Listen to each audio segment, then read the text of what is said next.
한국 인터넷에서 흔히 볼 수 있는 공포썰 중 하나는 심야 귀신 이야기입니다. 이 이야기는 어느 늦은 밤 주인공이 자신이 살고 있는 하숙집에서 일어난 오싹한 사건을 경험하는 이야기입니다. 주인공은 대학생으로 서울의 한 오래된 하숙집에 살고 있었습니다. 그 하숙집은 지어진 지 30년이 넘었고 여러 세대의 학생들이 거쳐간 장소였습니다. 날이 어두워질 무렵 주인공은 과제를 마무리 짓고 잠자리에 들 준비를 하고 있었습니다. 평소와 다름없는 밤이었지만 이상하게도 그날은 묘한 불안감에 휩싸였습니다. 자정이 다 되어갈 무렵 주인공은 갑자기 깊은 잠에서 깨어났습니다. 방 안은 사방이 고요했고 창문 사이로 불어오는 바람 소리만이 들렸습니다.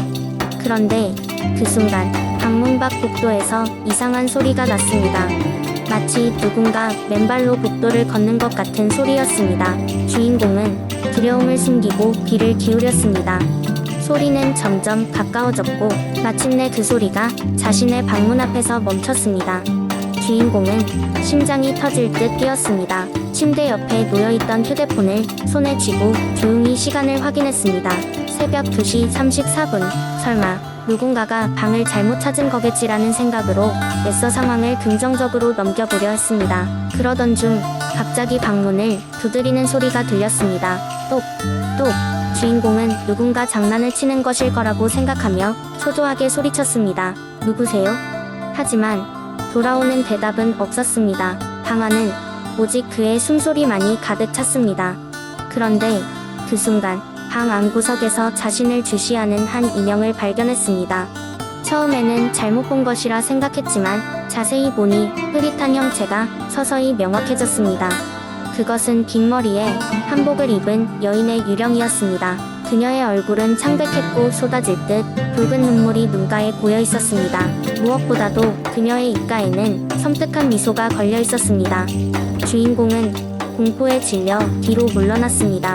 휴대폰을 떨어뜨렸고 방은 다시 암흑 속으로 빠져들었습니다. 여인은 그저 조용히 그를 바라보고만 있었습니다. 마침내 주인공은 겨우 용기를 내어 방을 나와 밖으로 도망쳤습니다. 복도를 걸어 나가면서 뒤를 돌아보니 아무도 없는 텅 빈 공간이었을 뿐 그 어떤 형체도 보이지 않았습니다. 다음 날 아침 주인공은 하숙집 주인에게 자신이 겪은 일을 이야기했습니다. 주인은 긴 한숨을 내쉬며 조용히 말했습니다. 아, 그 여인이 또 나왔군요. 이 집에 오래 살던 사람들은 누구나 한 번쯤은 만나게 되지. 그녀는 이 하숙집이 지어지기 전에 이 땅에서 살았던 영혼이라고 하더구나. 이후 주인공은 더 이상 그 하숙집에서 머물지 않았습니다. 하지만 그날의 경험은 오래도록 그의 기억에 남아 잠들기 전마다 현관문을 확인하고 창문을 꼭 닫는 습관으로 이어졌습니다. 여전히 때때로 그녀의 모습이 꿈에 나타나곤 했습니다. 독자를 오싹하게 만드는 그녀의 붉은 눈물과 그 미소는 마치 그의 일부분인 듯 했습니다. 두 번째 이야기. 경상도의 어느 작은 마을. 나는 어릴 적부터 여름 방학 되면 항상 그곳에서 할머니와 함께 시간을 보냈다. 할머니 댁은 마을의 끝자락에 위치해 있어 뒤편으로는 산이 병풍처럼 드리워져 있었다. 그곳엔 독특한 문화와 전설이 얽혀 있었는데 마을 사람들은 밤이 깊어가면 외출을 삼가해야 한다는 믿음을 가지고 있었다. 내가 초등학교 6학년이 되던 해 할머니 댁에 간 어느 날 밤이었다. 여름에 찌는 듯한 더위에도 불구하고 산들 바람이 불어오니 시원한 기분이 들어 문을 열어두고 잠자리에 들었다. 꿈을 꾼 건지 현실이었던 건지 애매한 순간이 있었다. 한밤중에 문 밖에서 들리는 소리에 잠에서 깨어났다. 처음엔 바람 소리인가 했지만 분명히 누군가 발소리를 내며 집 주변을 서성이는 듯 했다. 설마 도둑인가? 조용히 방문 틈으로 내다보았지만 어둠 속엔 아무것도 보이지 않았다. 다시 잠을 청하려는 순간 그 소리는 더욱 뚜렷하게 들려왔다.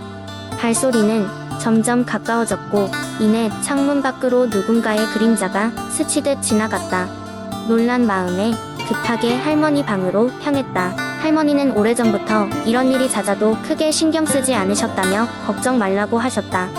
계신 날 보며 엄격하게 말씀하시길 밤이 깊을 때는 절대 밖에 나가선 안 된다라고 하셨다. 할머니의 눈빛엔 말 못할 무언가가 담겨 있었다. 그날 밤이 지나고 낮이 되자 마을 곳곳에선 전날 밤 누군가 숲속 산길에서 소리를 들었다는 이야기가 화제였다. 나와 비슷하게 누군가 집 주변을 서성거렸다는 집도 있었다. 마을 사람들은 그 존재를 산의 수호자라 부르며 경외와 두려움을 동시에 느꼈다.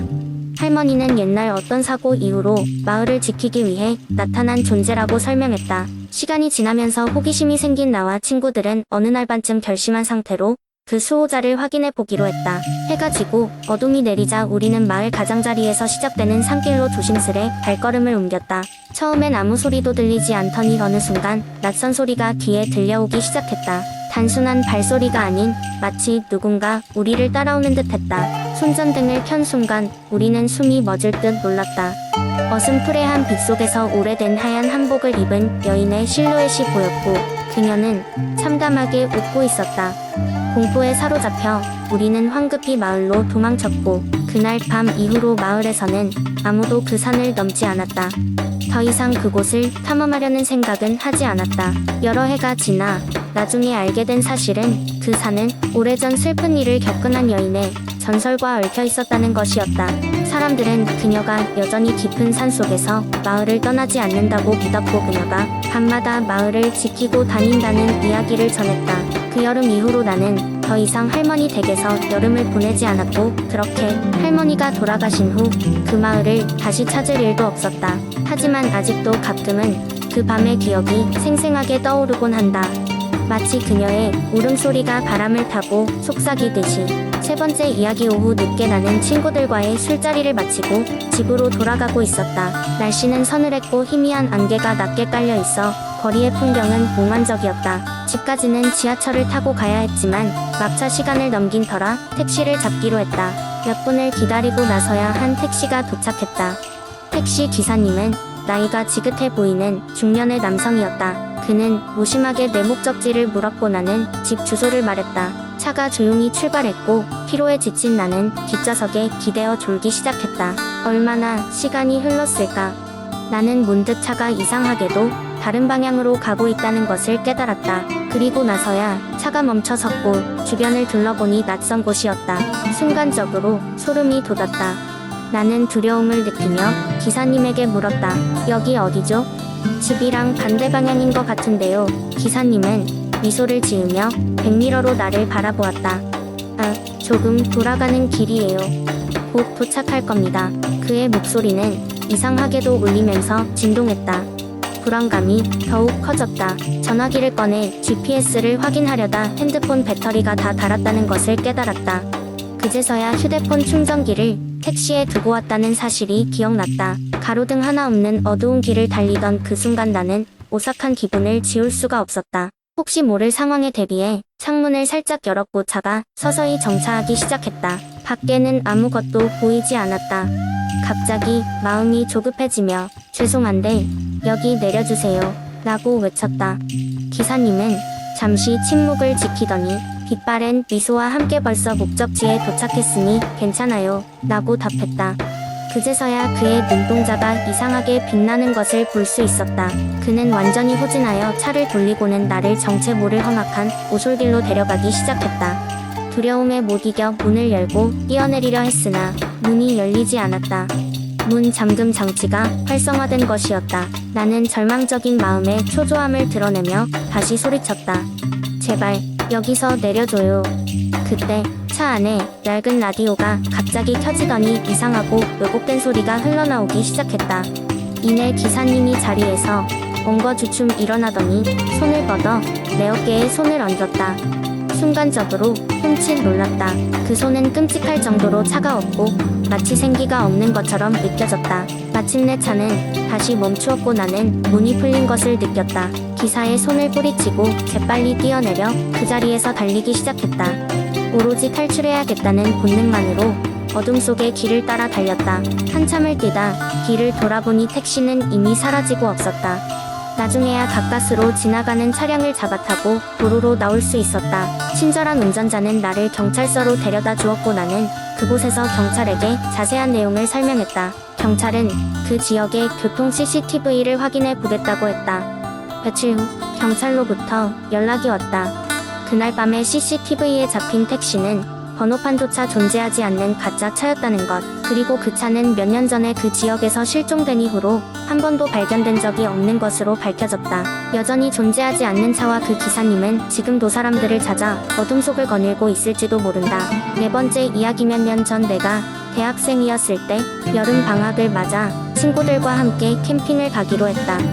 우리는 해안가 근처에 있는 작은 산에 텐트를 치기로 했고, 그곳은 사람들이 잘 찾지 않는 한적한 장소였다. 도착한 날 저녁, 우리는 캠프파이어를 피우고 각자 가져온 음식을 나눠 먹으며 노래를 부르고 이야기를 나누었다. 그렇게 즐거운 시간을 보낸 뒤 우리는 각자의 텐트로 들어가 잠에 들었다. 깊은 밤 나는 갑자기 찬 바람이 불어 텐트 천이 흔들리는 소리에 눈을 떴다. 처음에는 단순히 바람이 부는 줄 알았지만 이상하게도 바람 소리 중간중간에 이상한 소리가 섞여 들렸다. 인간이 낼 수 없는 낮고 굵은 음성 같았다. 나는 순간 소름이 돋아 몸을 일으켜 세웠다. 밖으로 나가 친구들을 깨울까 고민하던 찰나 텐트 밖에서 바스락거리는 소리가 들려왔다. 누군가 발소리를 죽이며 텐트 주변을 걷는 듯했다. 나는 심장이 터질 것 같았지만 조심스럽게 지퍼를 열고 밖을 내다봤다. 주변은 깜깜했고 나무들 사이로 보름달만이 희미하게 빛나고 있었다. 하지만 음침한 분위기 외에는 아무것도 보이지 않았다. 긴장된 상태로 자리에 누워 잠을 청했지만 기이한 소리는 점점 더 가까워져 오는 듯했다. 그리고 갑자기 텐트 벽을 긁는 소리가 들렸다. 나는 도저히 혼자 있을 수 없다는 생각에 급하게 친구 민철이를 깨웠다. 민철이 역시 처음에는 꿈쩍도 않다가 내가 상황을 설명하자 덜컥 놀란 표정으로 일어났다. 민철이와 나는 손전등을 들고 텐트 밖으로 나왔다. 불길한 느낌을 떨칠 수 없었지만 용기를 내어 소리가 난 방향으로 걸어갔다. 그러다 이상한 것을 발견했다. 우리의 텐트와 가까운 나무에 무언가 날카로운 물건으로 새겨놓은 기이한 문양들. 그것은 어떤 원형의 기호였고 우리는 마을의 전설 같은 이야기 속에서나 봤던 상징 같았다. 갑자기 우리 뒤쪽에서 나뭇가지 부러지는 소리가 들려왔다. 뒤돌아 보았을 때 한 사람의 실루엣이 우리를 뚫어지게 쳐다보고 있었다. 그 형체는 얼굴을 알아볼 수 없을 정도로 어둠에 가려져 있었다. 두려움에 휩싸인 우리는 그대로 그 자리에 얼어붙고 말았다. 그 형체는 움직이지 않은 채 우리를 계속 응시하고 있었다. 시간이 얼마나 흘렀는지 모를 만큼 그 순간이 지나고 민철이가 손전등을 떨어뜨렸다. 그 소리에 정신이 든 것인지 그 형체는 고개를 돌려 산꼭대기 쪽을 바라보더니 서서히 걸음을 옮기기 시작했다. 그리고는 어둠 속에 녹아들듯 사라졌다. 우리는 더 이상 이곳에 있을 수 없다는 것을 깨닫고 서둘러 나머지 친구들을 깨웠다. 자리를 정리하고 짐을 챙긴 뒤 우리는 산을 내려와 차를 타고 그곳을 떠났다. 그 이후로도 우리는 그 밤의 일을 자주 얘기했지만 누구도 다시 그곳을 찾지 않았다. 인터넷을 검색해보니 그 산 봉우리는 오래전부터 알 수 없는 실종 사건과 괴담으로 유명한 곳이었다는 것을 알게 되었다. 그날 밤의 경험은 지금도 생생하게 기억된다. 도대체 그 형체는 무엇이었으며 그 상징은 어떤 의미였을까? 그리고 우리는 그곳에서 어떤 시선을 느꼈을까? 시간이 흐른 지금까지도 그 해답은 알 수 없다. 다만 다시는 그러한 경험을 하고 싶지 않다는 것뿐이다.